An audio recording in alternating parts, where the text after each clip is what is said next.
Yeah? Sometimes there's a number of reasons for doing something.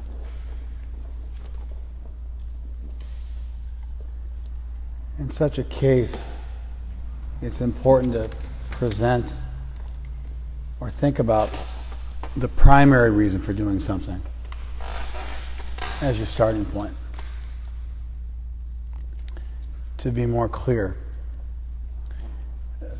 there may be 3 things you can think of as to why you should do action A, any action, at time T.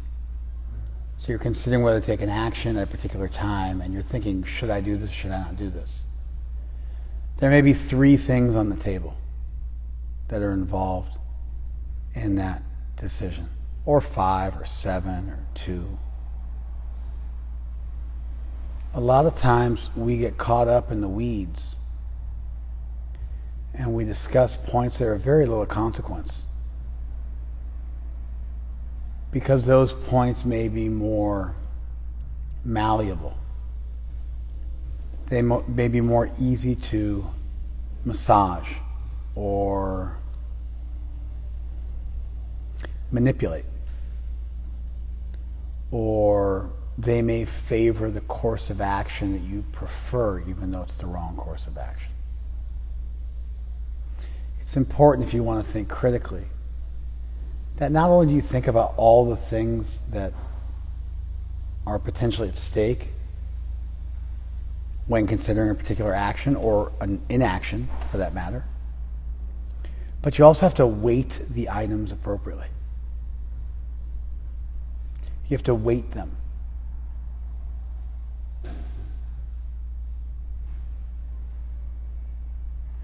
And weighting them carries with it the responsibility to focus on the most important item first. The other items then become secondary, tertiary, auxiliary, incidental. Very occasionally, a number of secondary arguments may challenge a primary argument, but it's extremely rare. Sometimes there's 2 primary things to think about that are equally weighted. Then you have a dilemma. You don't just have a problem, you have a dilemma where either action that you might undertake carries with it significant undesirable consequences. But I think a decent chunk of the time, the majority of the time, problems people have in making decisions are because they don't properly weight the items at stake. Instead, they jumble them up. They spastically think about things. And somewhat of an artistic, unstructured, and also juvenile way, people will just go in a million directions to avoid sitting down and recognizing what the most important thing is. And when people present arguments for something, oftentimes they'll say their secondary or tertiary arguments first, which tells the person you're talking to that you don't really know how to talk. You don't know how to debate an issue. You don't really know which end is up. And more often than not, if you open with those arguments, sometimes strategically you open up with a lower level argument, you try to win those points, and then when you break out your big argument, it becomes a coup de grace, a final death blow, and you win because you beat them on the arguments they thought they had some standing on. And then when you deploy your final argument, sometimes you can do that strategically. So I'm not saying that doesn't have its place in the field of debate, which is really war with words. Ideally to try to head towards truth, but not always. But at least when we think about issues and talk about them with friends and confidants, we should be able to identify what are the most important things, and we should be able to discuss those at the outset.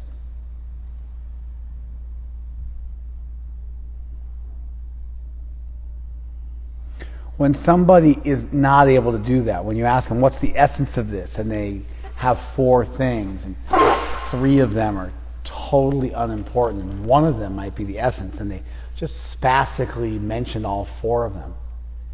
They don't know what the essence of something is, because understanding the essence of something, understanding what's at stake, understanding a subject comprehensively, being able to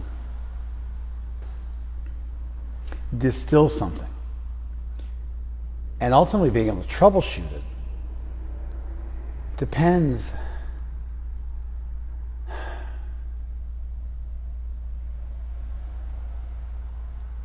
I'm going to say primarily and most importantly on your ability to figure out what is the essence of this issue, what is the most important thing, what is the actual crux of the issue, what is the fulcrum on which this debate hinges.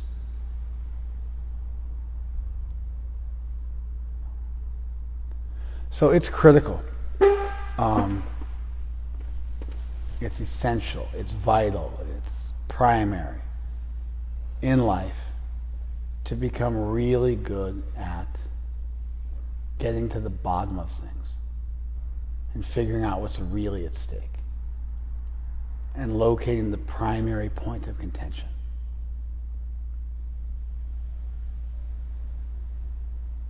Then you have to also weigh evidence, and it's not that the debate's done at that point, but at least if you can identify the primary issue.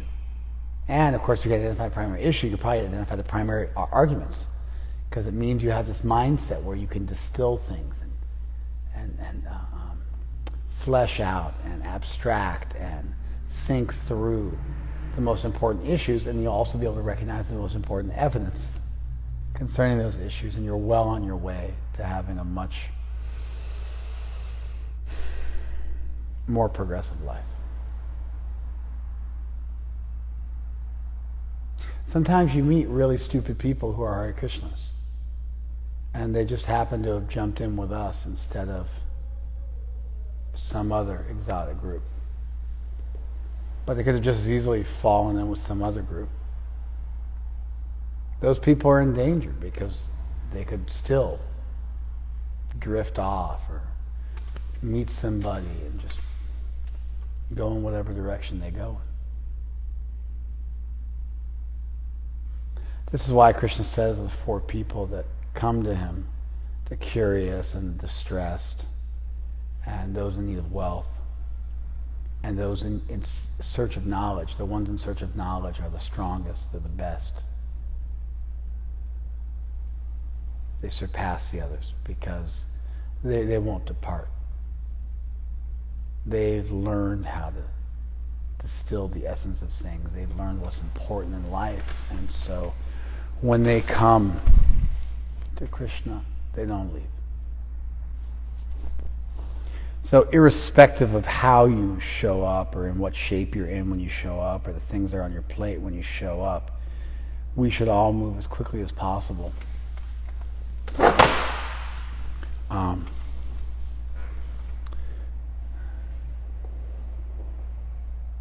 We still good? Mm-hmm. We should all move as quickly as possible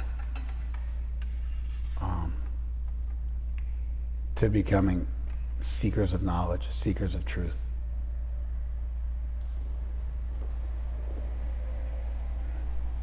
And that means distilling the most important questions and the most important topics and the most important evidence concerning those topics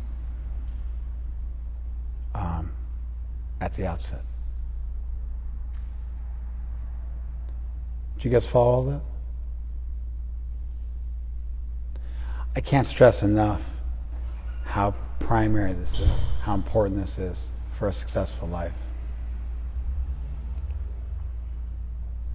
In fact, I am arguing now that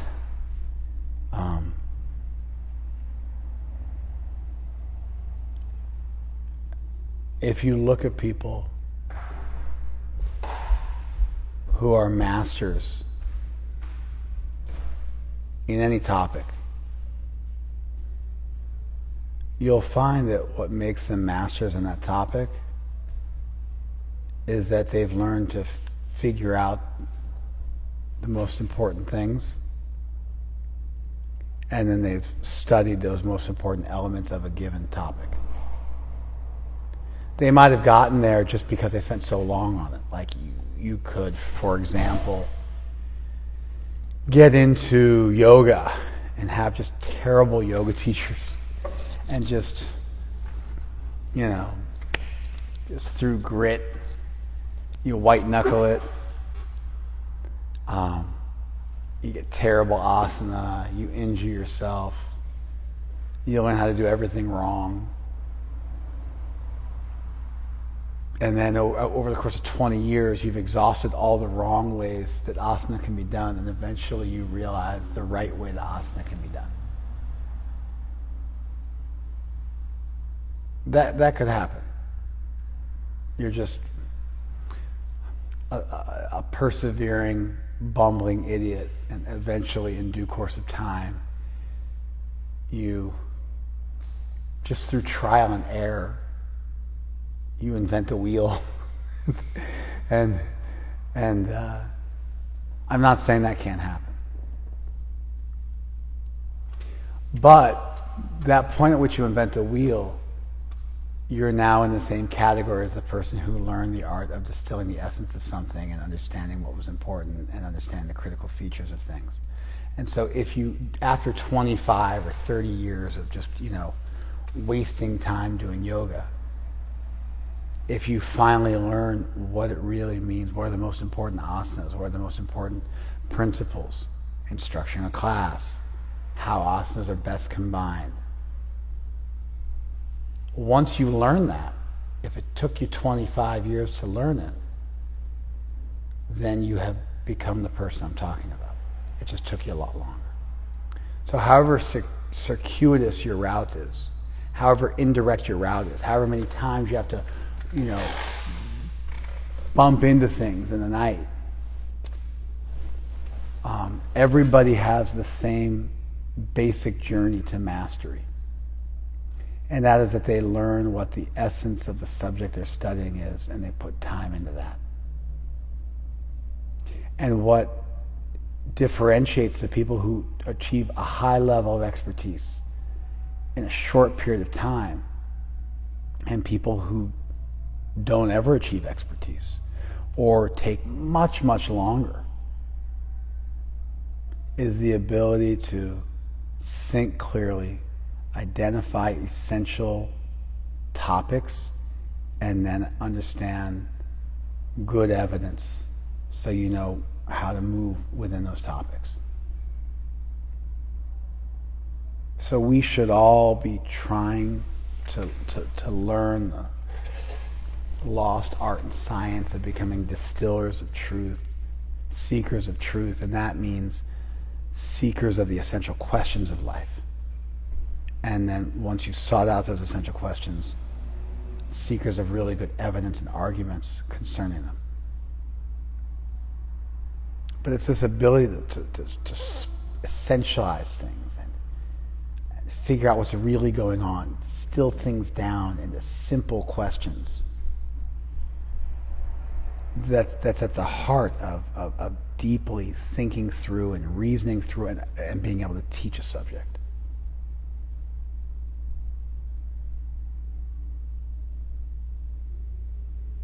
It's not just having read 1,000 books. It's having read and understood 1,000 books and understanding the essence of 1,000 books and being able to write on an index card what the essence of that book's meaning is.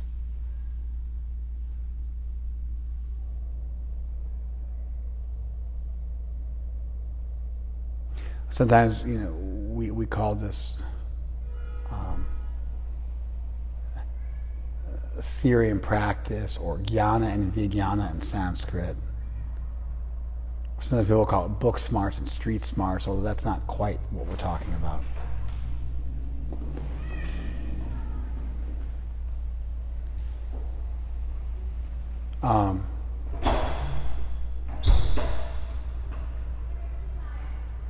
So yeah,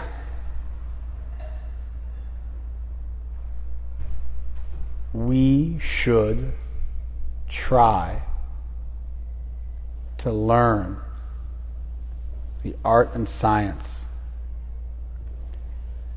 of figuring out what are the most important questions,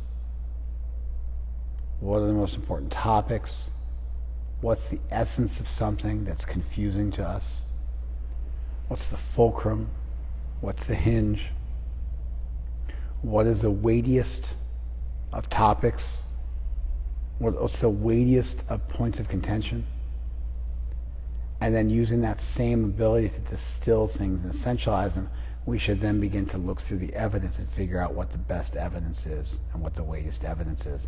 And if we can do that, we can sort through almost anything. It's an organizational skill to seek out the essence and highlight that, and then to not get caught up on the circumstantial, incidental, secondary, tertiary, auxiliary stuff.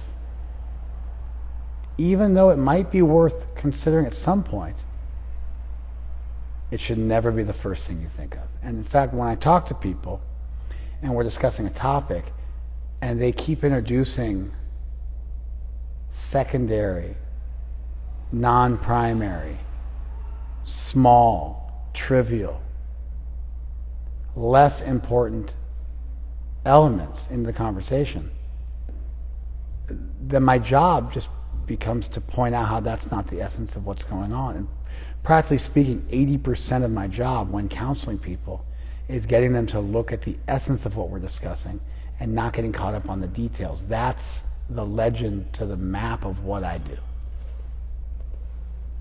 What's really at stake here? What's really bugging you? What's really going on? In fact, therapists do the same thing. They try to get down to the core issues that are bothering you and not get caught up on the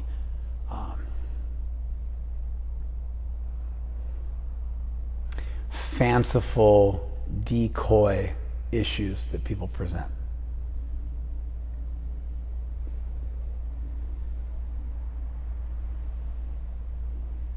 Once you get to the core issue and identify it, once you get rid of all the secondary issues and focus on the core issue, oftentimes the discussion, the confusion, the debate is over.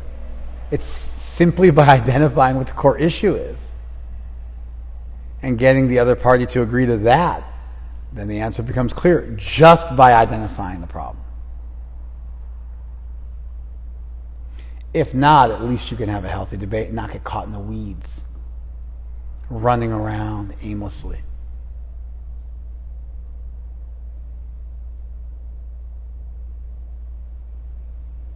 Persuasive arguments many times will consist of somebody pointing out exactly what I just said. These issues are secondary. This is the primary. It's a very rhetorical way of speaking. Not rhetorical in the sense of asking a question, but not meaning it, but rhetorical in the actual meaning of the term. It's a very persuasive, progressive way of speaking, of moving things forward, of convincing somebody. Krishna just did that with us. Arjuna he was concerned about all and sundry. His whole family was arrayed on the battlefield. He had so many concerns about so many people and so many situations. He argued from his individual perspective, from a collective perspective. He argued about minimizing suffering and maximizing pleasure. He argued from a more duty-based point about what's going to make sin. He abstracted through time and space, different types of dharmic duties and how they'll be messed up, and the consequence of this is this, and this leads to this, and this leads to this. He was very creative, very comprehensive, and presented, a half a dozen different points of view, quoted from authorities. And when Krishna actually got into it with him, he ignored, practically speaking, everything Arjuna had argued. All the arguments Arjuna had set up, all the arguments Arjuna had asked Krishna to have with him, he had set up arguments. He deployed arguments. So he was, hey, how about from the point of view of Dharma? How about from the point of view of Jati Dharma, for our caste Dharma? How about Kula Dharma, from our family Dharma? How about from Pap, from the point of view of sin? How about from the point of view of my happiness, my family's happiness? How about from the point of view of minimizing suffering? How about from the point of view of long-term effects on a community? He had all these arguments he set up, and they were decoys. They were the same way when submarines are firing on each other, they shoot out decoys that emit a lot of heat and movement, and then attract the missiles so that the missile will explode the decoy instead of exploiting the actual submarine itself. Submarines are incredibly thin. You get hit, it's game over, and you're under the water, and everybody drowns, everybody dies. And so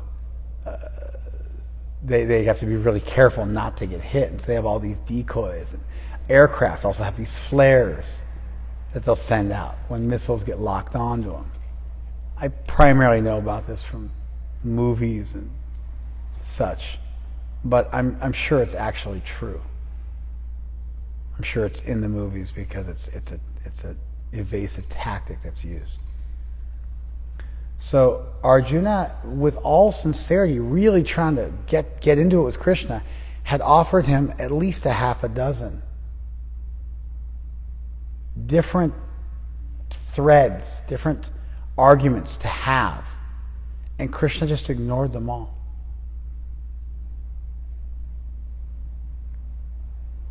And just focused on one argument that Arjuna had not brought up at all. He missed it entirely. And that was that you are not the body. You are the soul. You are consciousness. Of course, the extension of that is that spirit and matter exist. You are an instance of spirit. The world is made of matter. The world is not you. You have a body. You are not a body. You have a car. You're not a car. It's no different than changing your clothes. You change your body.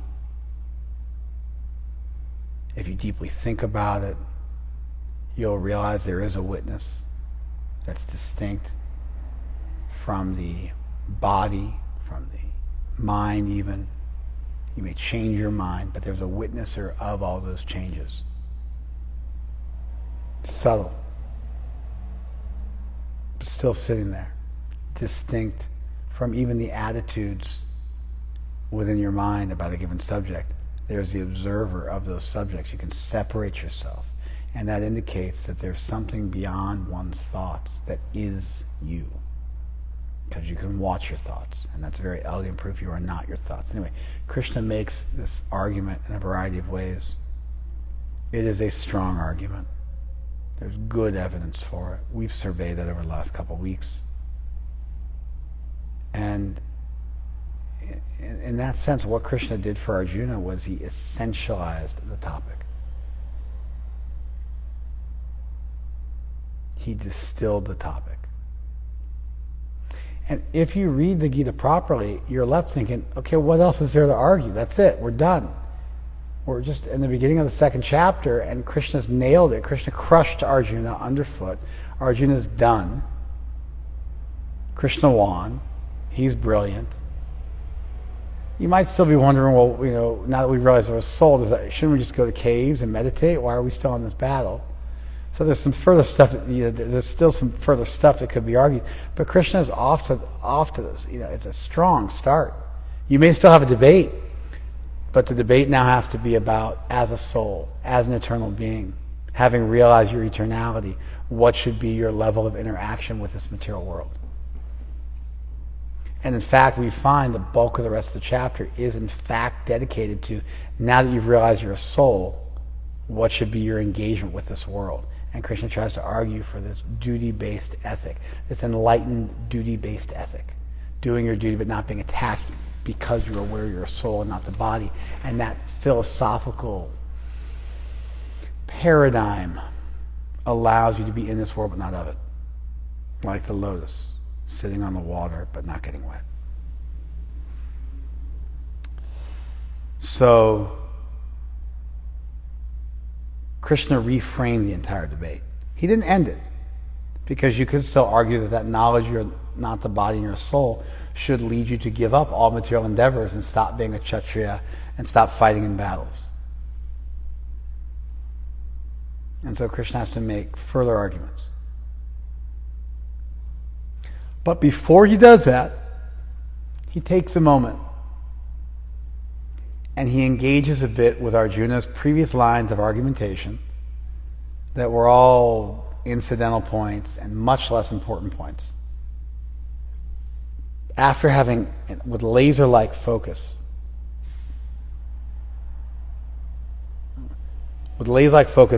having forced Arjuna to see the real issue, Krishna now feels free to go back and respond to Arjuna's previous arguments that he made in the first and beginning of the second chapter.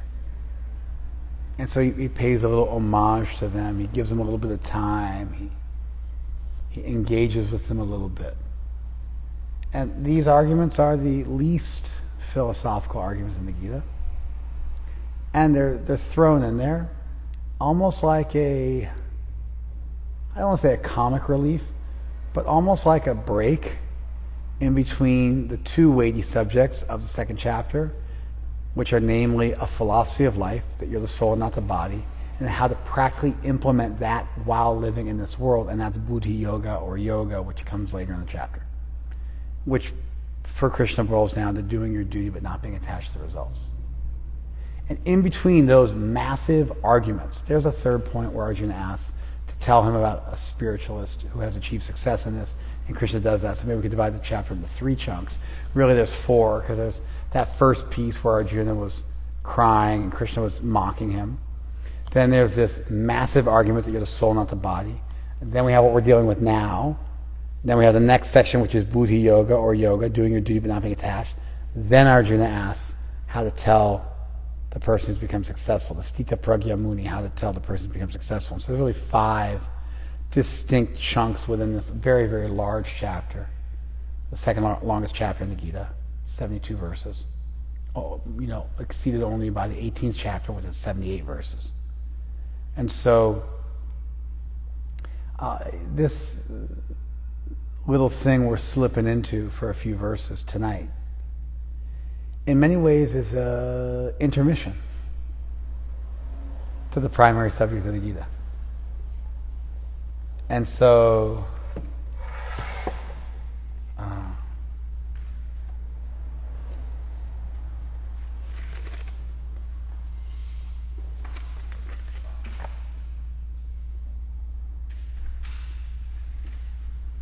he winds things up, text 30, which we read last week. He who dwells in the body can never be slain, therefore you need not grieve for any living being. Great. So that wraps up, that essentializes the essential topic that Krishna just spent 20 verses fleshing out. He winds up that section of 20 verses, which are the essence of what should be discussed, by himself essentializing everything he said up till that point on the subject into a single verse. Do you guys follow that one? So even once you figure out the essential topic, you then got to figure out how to make the essential topic as simple and easy to understand as possible. Sometimes there is some, necessary complexity to a topic. And so sometimes if you're a good teacher, you will explain something to somebody in the simplest way possible, but it may still have a number of elements to it. And then the person tries to distill what you said down into a single sentence, and you say, no, you failed. Somebody could say, oh, so the second chapter is about Krishna's response to Arjuna. I'm like, no, you failed, because every chapter is about Krishna's response to Arjuna. So that doesn't designate the second chapter. Oh, it's Krishna talking about you're the soul and not the body. No, not really. There's 5 different things they're discussed. 3 of them are related to you're the soul and not the body. But that information, you're the soul and not the body, is really just one of those 3. And then what you do with that information is the other 2. Oh, so it's about doing your duty. No. It's about you're not the body, and therefore you should do your duty in an enlightened way. And so sometimes people might try to over-essentialize something you brought up, and you have to tell them, stop. You're not smart enough to do that. The 5 sentences I gave you, or the 5 topics I gave you, are the thing distilled down to its tightest form.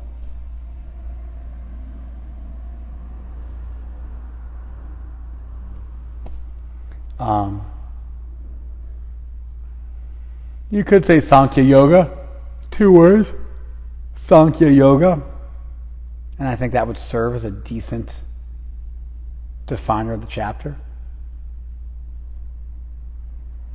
In fact, Sankhya Yoga is oftentimes how this chapter is titled. In that case, it would mean the yoga of Sankhya, but I would argue that maybe a better way of considering those words Sankhya Yoga is as 2 distinct things. Sankhya and its consequence, yoga. The theory and the practice. The idea and then the application of that idea.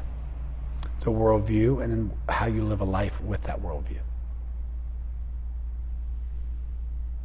So, Krishna says, considering your specific duty as a kshatriya, so your swadharma, your own dharma, kshatriyasya, of the kshatriyas. So it's your own dharma, and it's the dharma of the kshatriyas. You should know there's no better engagement for you than fighting on religious principles. So, dharmyat yudhat shreya anya na vidyate. There is nothing better for a kshatriya than fighting for dharma. So your swadharma is to fight, your own dharma is to fight, and within that dharma of fighting, there is nothing better that you should do honestly, the kshatriyas do a bunch of stuff. They give charity, they rule, they fight. It's just one of the things they do. So the duty of a kshatriya involves ruling and fighting and defending and protecting and giving charity and maintaining people. And so within all those dharmas of a kshatriya, the essence of a kshatriya's dharma is to fight. And within that essential dharma of a kshatriya, of fighting and giving protection, there is nothing better than fighting for religion. So it's the essence of a kshatriya's duty. The essence of a kshatriya's duty is to fight. There are several other things a kshatriya does. And in the essence of that fighting, the best way you can fight is to fight for dharma. So there's nothing better. So he doesn't say, so there is no need for hesitation. That's Prabhupada's addition. But that's certainly the implication of Krishna's statement. Krishna's saying, look, let's just look at this from another angle. You're a warrior. You're supposed to fight. Here's a battle. It's for dharma. There's nothing better for you. Think about it. You follow? Like, I hate to hate on the Uvalde police officers, but why not? They should have charged it. What better thing is there to die for as a police officer than protecting children? Like, why else did you become a cop? Was it the great paycheck? Was it a power trip? Or did you want to protect people? You want to protect people. There's no one more deserving of protection than children.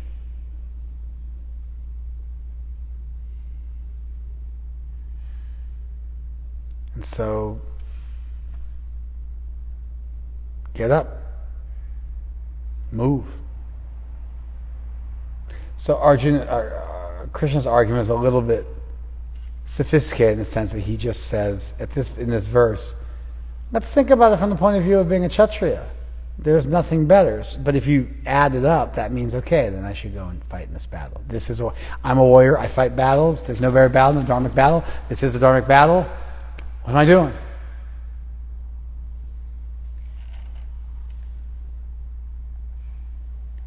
Happy are the Kshatriyas. You shouldn't be sad about this. You should be happy. Happy are the Kshatriyas. Sukhina. Kshatriya should make you happy, for whom such fighting opportunities come unsought.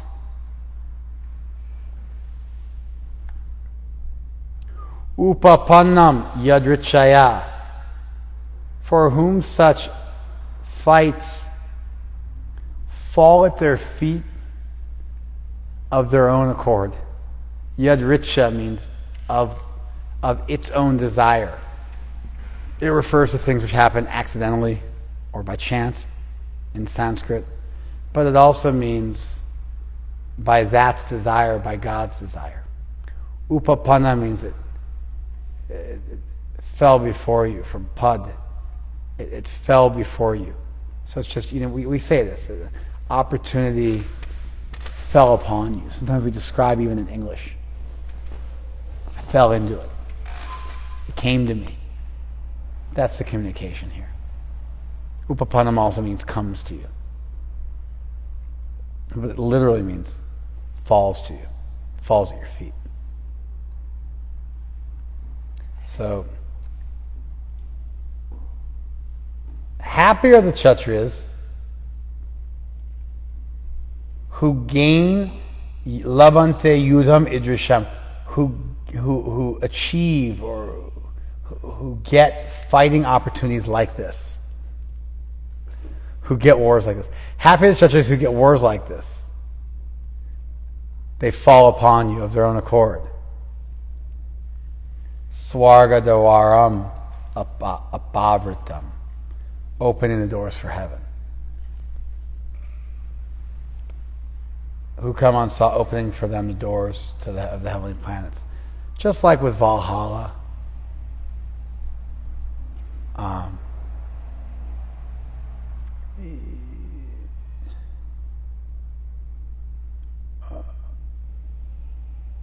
The Vikings had this idea that if you die in battle, you go back to heaven. Christians have this idea. If you get martyred, you go back to heaven. There's certain things you can do in this world. Jihad, you go back to heaven. Religions will have these things. If you die like this, go back automatically. And so for at least a portion of the faithful, they're down. They're like, okay, I'm down. Sign me up. That's all I got to do to go to heaven? Okay, I'm in. I got a death wish. I want to die for a just cause. And certainly if you're a warrior, there's a big thing for the samurais too. I want to die in an honorable way. Prabhupada used to say, I want to die like Arjuna. He came to the West in 1977 when he was really sick. And he couldn't make it. He made it as far as London. And he came to the West and he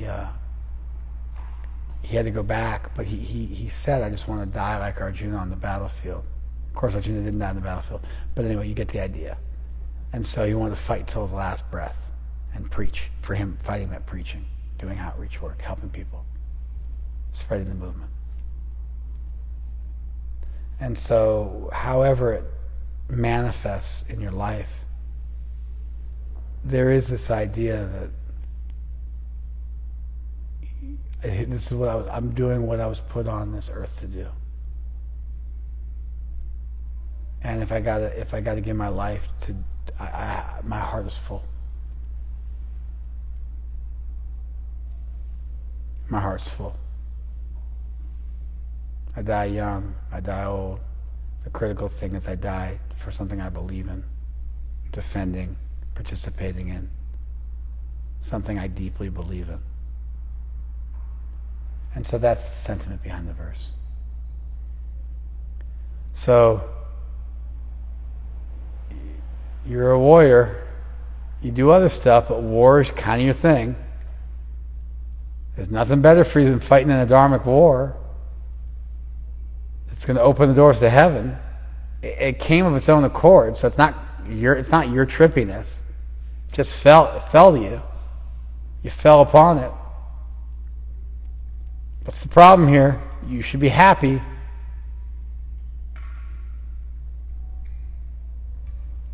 So Arjuna's whole thing of, we're so ready to kill our loved ones for a kingdom, this and that. Krishna's like, no, that's not how it went down. It came to you. We're going to commit sin. No, I'm not going to commit sin. It's a dharmic war. You're doing your dharma. Well, I don't want anything in this world. Yeah, but that world, this big sky thinking, you're going back to that world if you do this. And you can see Krishna beginning to engage with Arjuna's previous arguments about there being sin, about not being happy. You should be happy. You said you're not happy. You're supposed to be happy. Oh, we're breaking our dharma. No, you're not. Your dharma is to fight. Oh, what about our jati dharma and our kula dharma? This is your primary dharma, to fight. Well, we sought this out, bloodlust, we want to enjoy what's wrong with us. You didn't seek this out, it came to you of its own accord. Oh, we're going to commit sin. No, you're not. You're opening doors to heaven.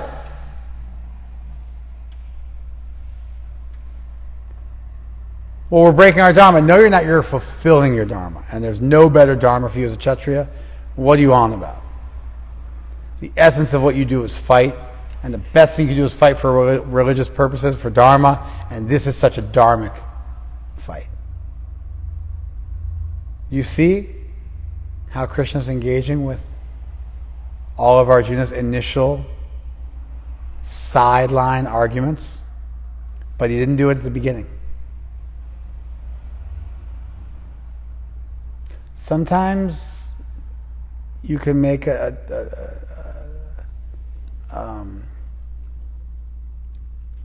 tactical decision to win a debate, and you can decide to start with some lower level arguments. They might be easier to frame out.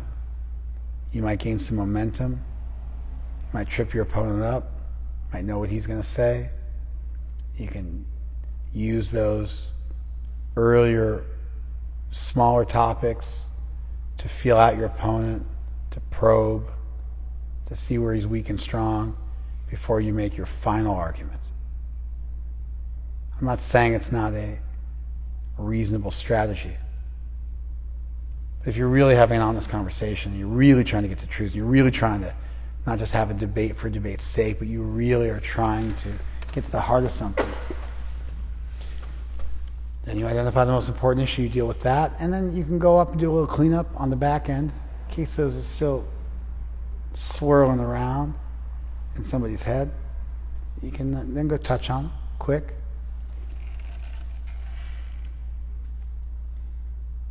If, however, you do not perform this religious duty of fighting, then you'll certainly incur sins. It's the opposite. If you don't fight, you'll get sin. You're saying you get sin by fighting. It's the opposite. Because it's a good Samaritan crime. It's a crime of negligence. You were capable of doing something and you didn't. That's what the police did. It's a crime of negligence. Now, I guess a cop could say, look, I don't got a death wish. I don't want to be cannon fodder. I didn't join the military. I'm a police officer. All right. It's not super respectable, but at least it's a point of view.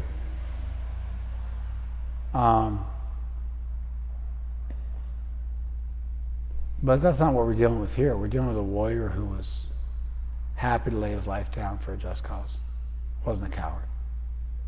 And we're dealing with a concept of one's dharma as a warrior that, it's different. If you join the military, I don't want to die. It's like, yeah, sorry, chief. And it's not. The very act of signing up for the military means death is a possibility. So, although you could arguably be like, I'm a cop, I just want to push some pencils and do that kind of thing. You join the army, you are joining the group of people that go all over the world and fight. You are literally putting yourself in harm's way. You are the thin green line. And so, such an argument would fail for a military person. Even more than it would for a police officer. If you don't perform this dharma of fighting, then you'll certainly incur sin for neglecting your duty. And you'll lose your reputation. So, na karishyasi. If you will not do this, samgrama, you will not do this engagement, this fight, dharmyam, this engagement on the principle of dharma, atachet, if however, tvam imam, you, this dharma, this dharmic fight, you will not do it, tata, then, swadharma kirtim cha,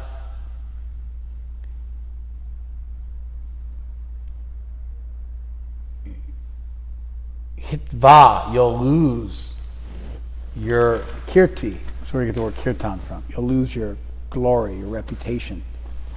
You'll lose your good name that you have. Papam avapsyasi. And what you'll actually get is you'll get sin. You thought you were going to get sin by fighting. You're going to get sin by not fighting. You maybe thought you'd be glorious for choosing the right course. This isn't the right course. You'll lose your reputation. Now, Arjuna didn't make a big argument for reputation, but he was a kshatriya, and your reputation is important. Your reputation precedes you. It's people's collective impression of you. And so if your reputation is bad, then people have an automatic bad idea about who you are when they meet you. If your reputation is good, you're always playing to a favorable audience.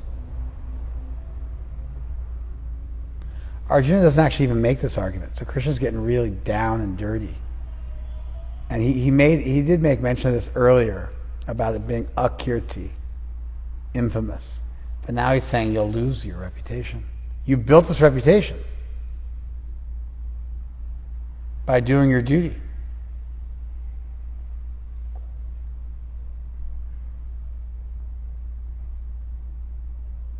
Swadharmam hitva.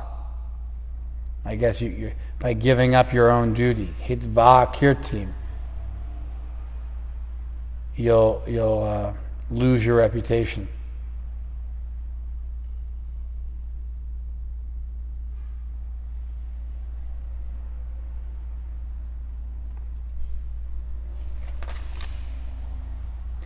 People will always speak of your infamy, and for a respectable person, dishonor is worse than death. People always speak of your infamy, and for a person who's been honored, dishonor is worse than death. This is the Gurkha battle cry. The Gurkhas, the Nepalese special forces for the British Army and for the Nepali Army, their battle cry is death before dishonor. That's their slogan that's on their coat of arms. I think it's probably taken right from the Gita. Death before dishonor. For a respectable person, dishonor is worse than death. If you've never been honored, then you can't understand this argument. So if you're young or you've been dishonorable your whole life, if you've never achieved any kind of notoriety or fame or honor, then this argument won't make sense to you. But if you have achieved some standing in society, you have earned some respect, then to have it taken away from you is painful. Now, Krishna says you should be above honor and dishonor, literally, in multiple places in the Gita.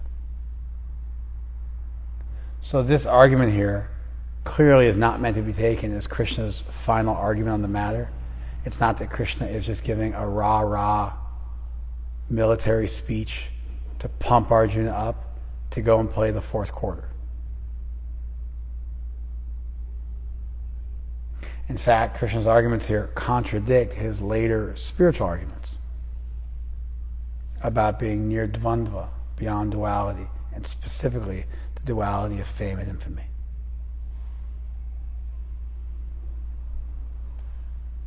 So, Krishna's argument here should be seen for what it is.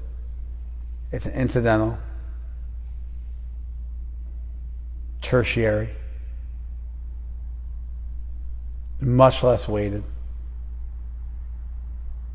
argument if Arjuna wants to go there. Give it a 360, look at it from every angle. Krishna made this first argument, strong argument, put Arjuna on his heels. Arjuna's thinking very pensively now, very carefully now, and Krishna's just reversing the entire thing. Arjuna maybe thought he was going to get fame and be respectable. Krishna's saying it's be the exact opposite. And then he's trying to niggle him. If you do this stupid thing, people are going to talk about you behind your back. You've earned this great reputation. You're going to give it all up? Just run away from the battle? Come on. You don't want. You'd rather die than have people mocking you, thinking light of you, thinking you're a lightweight. This happens sometimes. Women who are very, very beautiful when they were younger, they become almost reclusive when they get older. Famous actresses. They become incredibly reclusive because they're old, and haggard, ugly, and they don't want to be seen. And so you see, you see like a Mike Tyson. He's in his 50s now, but he got on roids and started training again, and he's getting another run. You see this sometimes has-been musicians or actors. They like you'll have some action hero like Bruce Willis, way past his use-by date. He's a decrepit old man now. He's got some disease. He can't even act anymore. Can't remember what it is. But they'll keep starring in action films, but they can hardly move. The best example of this is the Aikido guy. What's his name? Steven Seagal. Guy's like fat, ugly, old, decrepit. Can't fight his way out of a paper bag. Probably has a hard time like reaching out the window at the McDonald's to get his food. That's probably like that. That probably wins him, you know. The cameras he instructs the camera people that they can only shoot him from certain angles that make him look less monstrously fat.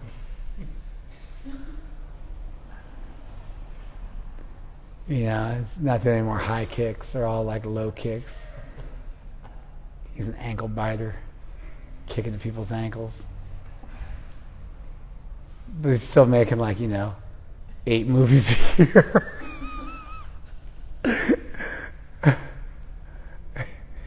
He's probably paying people to let him act in movies, to try and stay relevant. I think he bought himself some fame as a Buddhist. Got named a Rinpoche or something like that, a reincarnated Rinpoche. I don't know, he's got some... It's just sad. You see these people just hanging on way past their use-by date. They're not able to go with the flow.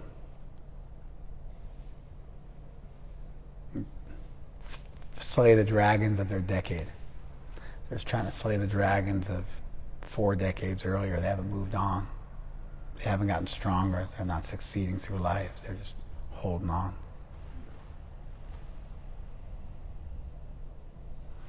So, I don't know how I got into that, but fame is a cruel mistress.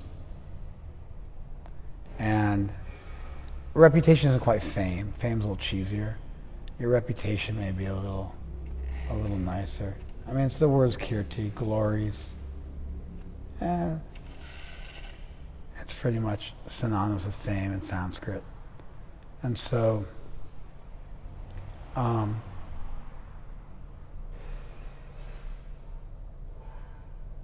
but even if you take a look at it from a point of view of having a reputation for having integrity, people who have achieved a reputation, they don't want to give it up. They've earned it. They're not going to behave in a way which is going to give up their reputation. So fighters will retire when it's appropriate instead of just taking fights and turning into a punching bag and a laughing stock and a joke. So Krishna's making this argument. Hey, you got a good reputation. You've earned it over a lot of years. And people are just they're going to think you're a loser. Now, ultimately, we should do the right thing, even if people criticize us. So it's not like this is a great argument. But Krishna's going there. He's going to all these places. People always speak of your infamy. For a respectable person, dishonor is worse than death. The great generals who have highly esteemed your name and fame will think you've left the battlefield out of fear only. They'll consider you insignificant. They'll think you're lagavam. They'll think you're light. They'll take you lightly. Your enemies will describe you many unkind words and scorn your ability. What could be more painful for you? Death? Not for a warrior. For those cops in Uvalde? Maybe. I bet you some of them are. I wouldn't be surprised some of those cops committed suicide. The shame of not fighting, not going. What could be more painful than you? A lot of people might think, oh, there's more stuff I'd rather have happen to me than dying. But at a certain point, you can stick up for what you believe in. Go out on your shield. There's something you're worth fighting. That's worth fighting for. And for Arjuna, this was it. You'll either be killed on the battlefield and attain the heavenly planets, or you'll conquer and enjoy the earthly kingdom. Therefore, get up with determination to fight. Fight for the sake of fighting, without considering happiness or stress, loss or gain, victory or defeat. So he reverses his argument there. Fame or infamy. And by doing so, you'll never incur sin. And so he winds it up there. Do thou fight for the sake of fighting, without considering victory or defeat, gain or loss, happiness, distress, fame or infamy. And that's the segue into the argument for Buddha Yoga, for doing your duty without being attached to the result. You find that segue right there. Thank you, IGTV.